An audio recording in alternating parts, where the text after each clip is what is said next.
2015లోనే, అంటే ఇక్కడ చంద్రబాబు నాయుడు గారు రాష్ట్రం విడిపోయింది, ఇక్కడ చంద్రబాబు నాయుడు గారు ముఖ్యమంత్రిగా ఉన్నారు. అక్కడ తెలంగాణ ప్రభుత్వం అటువైపున 2015లో కేసీఆర్ గారు అక్కడ ముఖ్యమంత్రిగా అప్పట్లో ఉన్నారు. కల్వకుర్తి లిఫ్ట్ కెపాసిటీని 25 టీఎంసీల నుంచి 40 నుంచి 50 టీఎంసీలకు పెంచాడు. పెంచడానికి శ్రీశైలంలో 802 అడుగుల నుంచే నీళ్లు డ్రా చేయడానికి పనులు చేపట్టారు. 802 అడుగుల నుంచి నీళ్లు డ్రా చేయడానికి పనులు మొదలుపెట్టారు అక్కడ తెలంగాణ గవర్నమెంట్. మరోవైపున దీనికంటే ఇంకా కొంచెం తక్కువగా 800 అడుగుల్లోనే మరో 2 టీఎంసీలు రోజుకు డ్రా చేసే కెపాసిటీతో పాలమూరు రంగారెడ్డి దిండి ప్రాజెక్టు పనులు కూడా మొదలుపెట్టారు.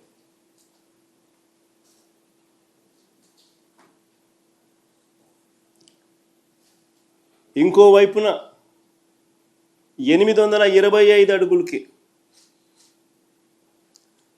ఎస్ఎల్బిసి నుంచి మరో 40 టీఎంసీలు తీసుకెళ్లే నిర్మాణ పనులు కూడా ఒకవైపున సాగుతూ ఉన్నాయి.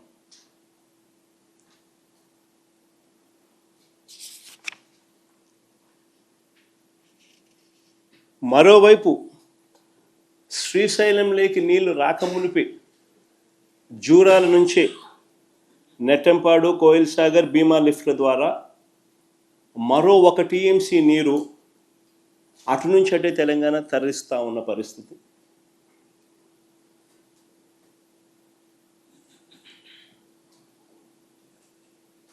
ఇంకోవైపున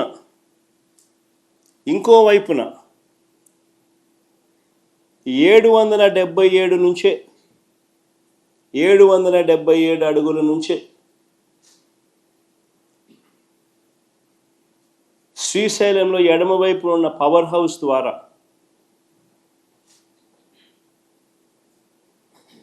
మరో 4 టీఎంసీల నీళ్లు రోజుకు ఇష్టం వచ్చినట్టుగా ఎడాపెడా పవర్ హౌస్ ఆపరేషన్స్తో తరలిస్తా నీళ్లు శ్రీశైలం నుంచి ఖాళీ చేస్తూ ఉన్న పరిస్థితి. అంటే ఒకసారి గమనించమని అడుగుతా ఉన్నా.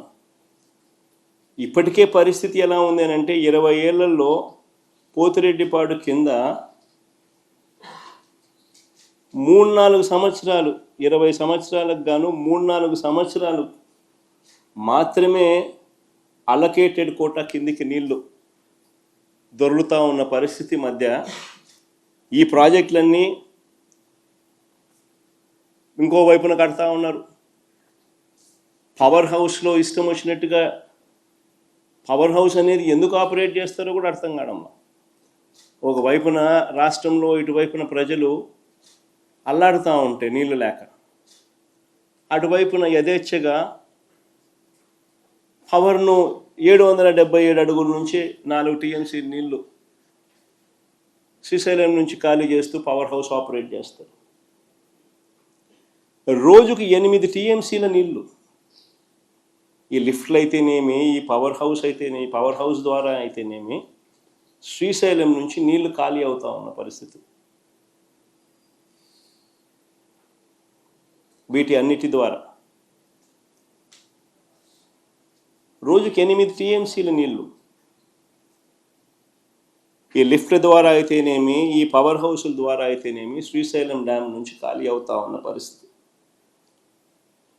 మన రాష్ట్ర పరిస్థితి చూస్తే అటువైపున ఈ పరిస్థితి ఉంది. మరోవైపున మన రాష్ట్ర పరిస్థితి చూస్తే శ్రీశైలం డ్యామ్ ఆపరేషన్స్తో కిందకు తెలంగాణ వదిలేస్తూ ఉన్న నీటిని మనం అడ్డుకోలేని పరిస్థితి.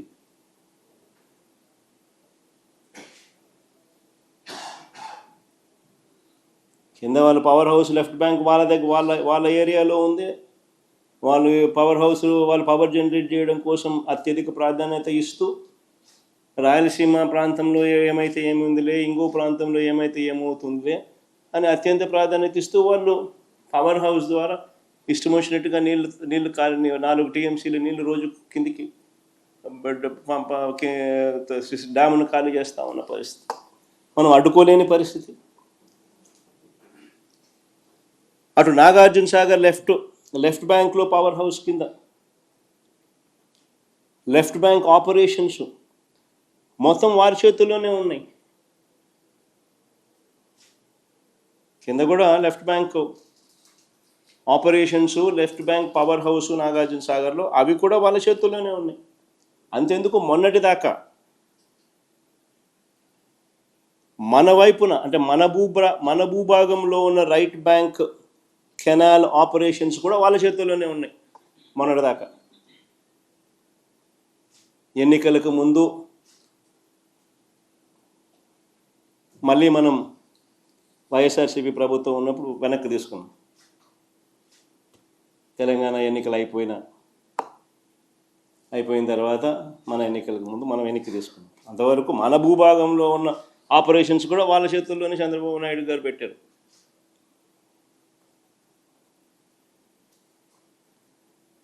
నాగార్జున సాగర్ కిందున్న పులిచింతల ప్రాజెక్టు, దాంట్లో లెఫ్ట్ బ్యాంక్ పవర్ హౌస్, అది కూడా వాళ్ళ చేతుల్లోనే ఉంది. రాష్ట్రానికి, రాయలసీమకు తీవ్ర విఘాతం కలిగించే ఈ నిర్ణయాలన్నీ కూడా రాష్ట్ర విభజన జరిగిన తర్వాత చంద్రబాబు హయాంలో తీసుకున్నవే. ఇవన్నీ కూడా నిర్ణయాలు.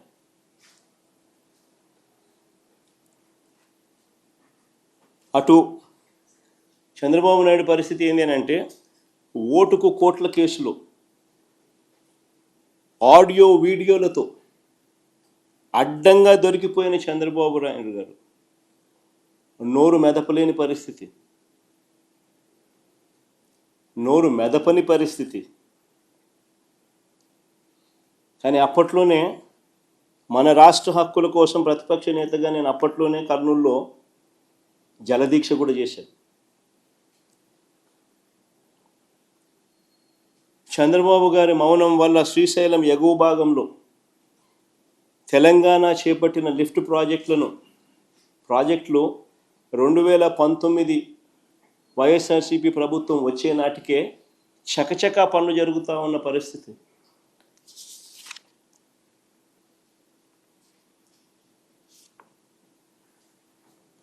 తెలంగాణ ప్రభుత్వం చేపట్టిన కల్వకుర్తి ఎక్స్పాన్షన్ అయితేనేమి, ఎస్ఎల్బీసీ ఎక్స్పాన్షన్ అయితేనేమి, పాలమూరు రంగారెడ్డి దిండి ఎత్తిపోతల ప్రాజెక్ట్ అయితేనేమి, వీటికి ఏ దానికి కూడా పర్యావరణ అనుమతులు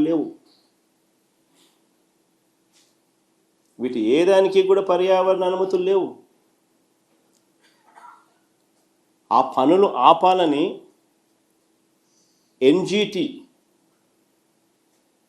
2021 అక్టోబర్లో మా ప్రభుత్వం ఉన్నప్పుడు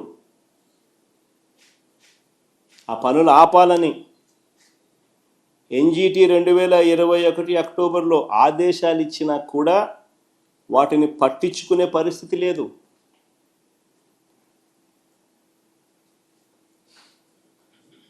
రెండు 2022లో ఎన్జీటీ తెలంగాణకు 920 కోట్ల రూపాయలు జరిమానా విధించింది.